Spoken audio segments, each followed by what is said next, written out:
कृष्णाय वासुदेवाय हरये परमात्मने प्रणतः क्लेशनाशाय गोविंदाय नमो नमः। वसुदेव सुतं देवं कंसचाणूरमर्दनं देवकी परमानंदं कृष्णं वंदे जगद्गुरुं। सच्चिदानंदरूपाय विश्वोत्पत्त्यादिहेतवे तापत्रय विनाशाय श्रीकृष्णाय वयं नमः। सच्चिदानंद रूपाय विश्वोत्पत्त्यादिहेतवे तापत्रय विनाशाय श्रीकृष्णाय वयं नमः। गुरुर्ब्रह्मा गुरुर्विष्णु गुरुर्देवो महेश्वरा गुरुः साक्षात् परब्रह्म तस्मै श्री गुरुवे नमः।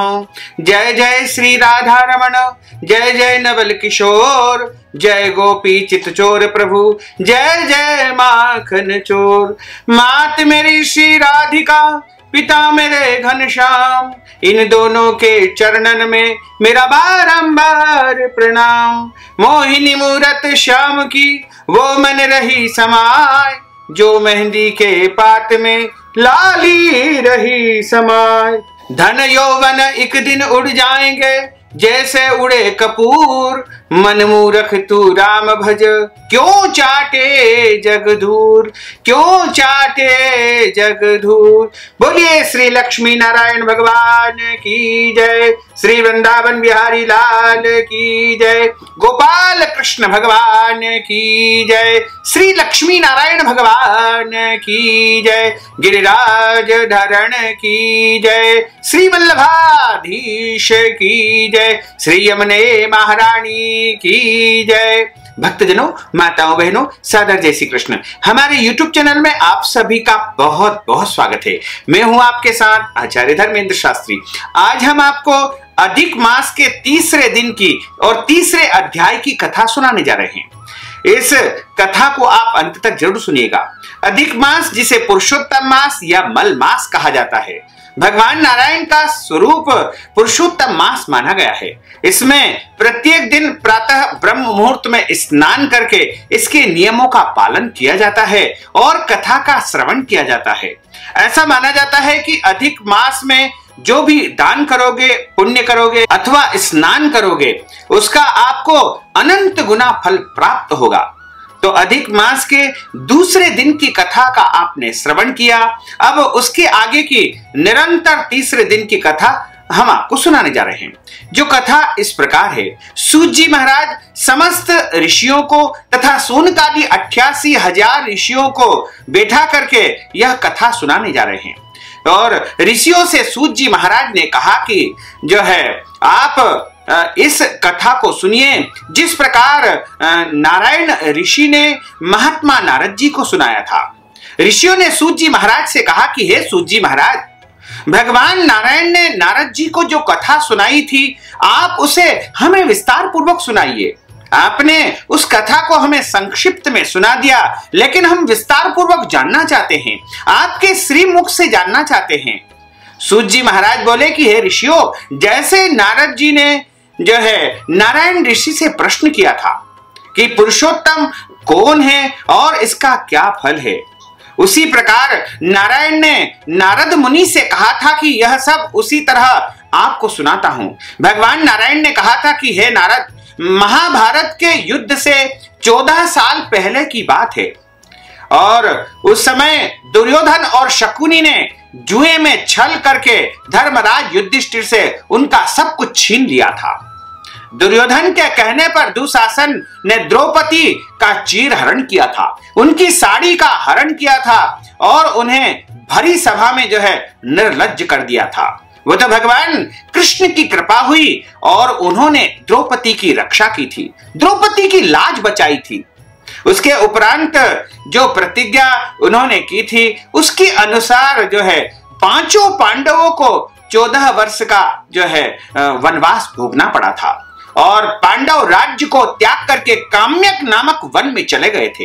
वन में पांडवों ने अनेक प्रकार के कष्ट उठाए और वहां पर जाकर के दुखी हो गए, क्योंकि उनका राजपाट सब कुछ छीन चुका था और वो वन में भटक रहे थे। और दुखी होकर के जो है एक समय की बात है कि भगवान कृष्ण जो कि द्वारकाधीश थे, वो पांचों पांडवों से मिलने के लिए काम्यक वन में पांडवों के पास में पधारते हैं। जब पांडवों ने देखा कि भगवान कृष्ण द्वारकाधीश हमारे सामने आ चुके हैं, तो उनको पा करके पांचों पांडव जो है ऐसा महसूस कर रहे थे जैसे उनके प्राण वापस आ चुके हैं और उन्हें परम शांति महसूस होने लगी। बड़ी प्रसन्नता की लहर उनके शरीर में दौड़ने लगी। पांडव अपने आप को प्रफुल्लित और प्रसन्न चित्त महसूस करने लगे। वे भगवान से प्रेम विह्वल होकर के मिले और भगवान के चरण कमलों में उन्होंने प्रणाम किया, भगवान की स्तुति की। द्रौपदी ने भी भगवान के चरणों में बारंबार अपना सिर नवाया और उस समय भक्त वत्सल विश्वात्मा भगवान श्री कृष्ण बहुत दुखी हुए और धृतराष्ट्र के पुत्र दुर्योधन आदि को भस्म करने की इच्छा से भगवान कृष्ण बहुत क्रोधित हो गए और अत्यंत कोप से भर गए। अर्जुन भगवान श्री कृष्ण के इस विकराल और विभत्स रूप को देख करके कांप उठा। युधिष्ठिर सहित सभी भाइयों द्रौपदी ने भगवान कृष्ण के आगे हाथ जोड़ करके उनकी स्तुति की।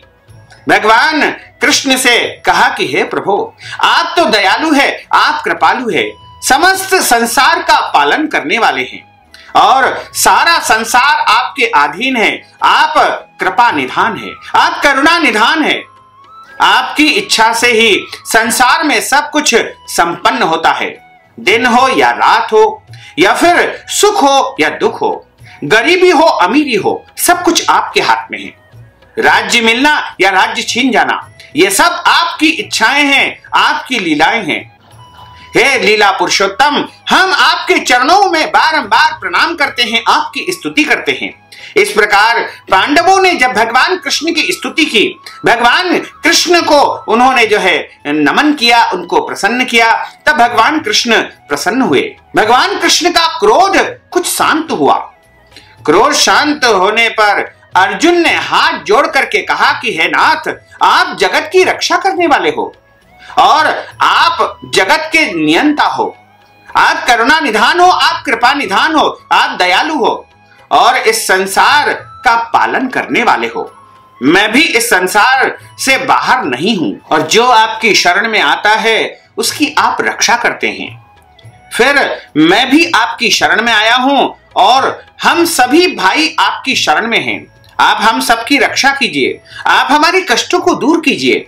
आप तो सारी बातों को जानते हैं। हे प्रभु, आपके चरणों में प्रणाम करता हूं। इस तरह अर्जुन करबद्ध उनसे प्रार्थना करते हैं, विनती करते हैं और बारंबार प्रणाम करते हैं। उसके बाद भगवान कृष्ण ने अपने क्रोध को त्याग कर दिया तथा अपने मन को शांत चित्त कर लिया। हे ऋषियों, तब पांडवों ने भी संतोष माना और उनके भयभीत मुख फिर से खिल उठे। इस प्रकार सूत जी महाराज समस्त ऋषियों को कहते हैं कि नारायण ने जो नारद जी से कहा था कि हे नारद, भगवान को प्रसन्न चित्त देख करके अर्जुन ने भगवान श्री कृष्ण से ठीक यही प्रश्न किया था जो आपने मुझसे किया है। तब श्री कृष्ण ने 2 घड़ी ध्यान किया और पांडवों के हित के लिए उन्होंने कहा था, हे राजन, आपने यह अनोखा प्रश्न किया है, इसका उत्तर देने में मैं अपने आप को समर्थ पाता हूं। चैत्रादिक मास, पक्ष, नाड़िकाएं, याम, त्रियाम, ऋतु, मुहूर्त, उत्तरायण, दक्षिणायन, वर्ष, युग, परार्ध, अंत और इनसे भी परे नदी, सुमुक्त, झील, कुआ, बावड़ी, पल्लव, निर्झर, लता, युग वृक्ष, औषधि वृक्ष, बांस वृक्ष, वनस्पति, पुर, ग्राम, नगर, पर्वत आदि सब के सब मूर्तिमान है। अपने अपने गुणों के कारण ही ये सब पूज्य है और इन सब में कोई न कोई जो है इनका स्वामी होता है और कोई भी ऐसा नहीं है जिसका स्वामी नहीं होता है। हे पांडु पुत्रु, हे अर्जुन, इन सभी में एक अधिक मास होता है जिसका कोई स्वामी नहीं है और वह अकेला था, अपने आप को निर्लज्ज महसूस कर रहा था। वह मलमास के नाम से पूरे संसार में विख्यात था। लोग उसकी निंदा करते थे, उससे घृणा करते थे, क्योंकि मल का अर्थ होता है जो है अशुद्ध अवस्था या मलिन अवस्था। तो मलमास अपने आप को अपवित्र मानता था क्योंकि लोग उससे जो है घृणा करते थे, ईर्ष्या करते थे, क्योंकि मलमास का कोई भी स्वामी नहीं था और वर्ष में जितने भी महीने होते हैं उनका सबका कोई न कोई स्वामी होता है, लेकिन मलमास का कोई भी स्वामी नहीं था। और स्वामी विहीन होने के कारण एक बार मलमास मेरे पास आया था और वह नारायण की कृपा में गया और नारायण उसको लेकर के मेरे पास गोलोक धाम में आए थे। तब उसने जो है मेरे सामने आकर के और नारायण के सम्मुख इच्छा प्रकट की थी कि सारे संसार के लोग मुझे अनाथ मानते हैं और स्वामीहीन मानते हैं, निंदनीय मानते हैं, अपूज्य मानते हैं, रवि संक्रांतिहीन आदि नामों से पुकारते हैं, शुभ कर्मों के लिए मेरा त्याग करते हैं। ऐसे निंदा एवं अपमान के वचनों को सुनते सुनते मैं तेज विहीन हो चुका था और उसका सारा जो है तेज समाप्त हो चुका था और वह निरंतर चिंतित होकर के और अंत समय में जो है मरणासन्न की स्थिति में आ चुका था। जब वह मेरी शरण में आया तब हे अर्जुन वह वैकुंठ में गोलोक धाम में आया, तब उसको जो है मैंने ही वरदान दिया है और मैंने ही उसको पुरुषोत्तम नाम अपना दिया है और उसको वरदान दिया है कि आज से तुम मलमास के अलावा पुरुषोत्तम मास से इस संसार में विख्यात हो जाओगे और पूरे वर्ष जो है जो भी महीने आते हैं उनमें सबसे अधिक श्रेष्ठ यदि कोई महीना होगा तो वह पुरुषोत्तम महीना होगा। और जब जब भी तुम्हारा महीना आएगा तब तब लोग तुम्हारी विशेष रूप से आराधना करेंगे, तुम्हारे समय में दान करेंगे, पुण्य करेंगे और अनंत गुना पुण्य फल को प्राप्त कर सकेंगे। तो हे अर्जुन, यदि तुम अपने कष्टों की रक्षा करना चाहते हो तो तुमको भी जो है पुरुषोत्तम मास का सेवन करना चाहिए और पुरुषोत्तम मास में नित्य प्रति ब्रह्म मुहूर्त में प्रातः काल जल्दी उठ करके नित्य कर्म से निवृत्त होकर के स्नान करना चाहिए। स्नान करने के बाद भगवान सूर्य को जल चढ़ाना चाहिए तथा घर के देवी देवताओं का पूजन करना चाहिए। भगवान शालिग्राम जी का पूजन चंदन और तुलसी पत्र से करना चाहिए तथा तुलसी जी का पूजन करना चाहिए, पीपल वृक्ष का पूजन करना चाहिए तथा ब्राह्मण को अन्नदान, वस्त्रदान, गौदान आदि दान करना चाहिए, क्योंकि अधिक मास में पुरुषोत्तम मास में जो मनुष्य दान करता है उसे अनंत गुना फल की प्राप्ति होती है।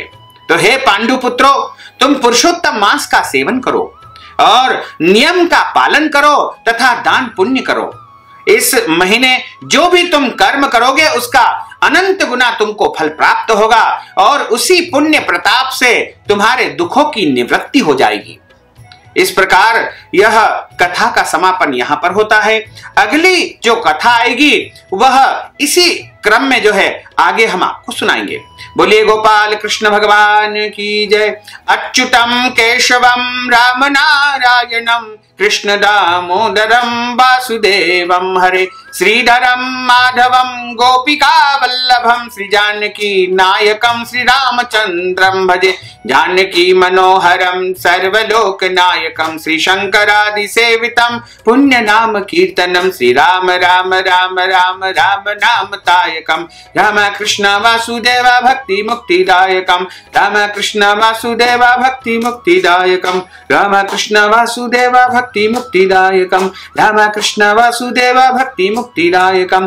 बोलिए गोपाल कृष्ण भगवान की जय। श्री वृंदावन बिहारी लाल की जय। लक्ष्मी नारायण भगवान की जय। श्री गिरिराज धरण की जय। श्री गुसाई जी महाराज की जय। श्री गोवर्धन नाथ भगवान की जय। श्री यमुने महारानी की जय। धर्म की जय हो, अधर्म का नाश हो, प्राणियों में सद्भावना हो, विश्व का कल्याण हो, सनातन धर्म की जय हो, गौ माता की जय हो, नगर बस्ती की जय हो, आज के आनंद की जय हो, कल के आनंद की जय हो, परसों के आनंद की जय हो, बरसों बरसों के आनंद की जय हो। ओम नमः पार्वती पते हर हर महादेव हर।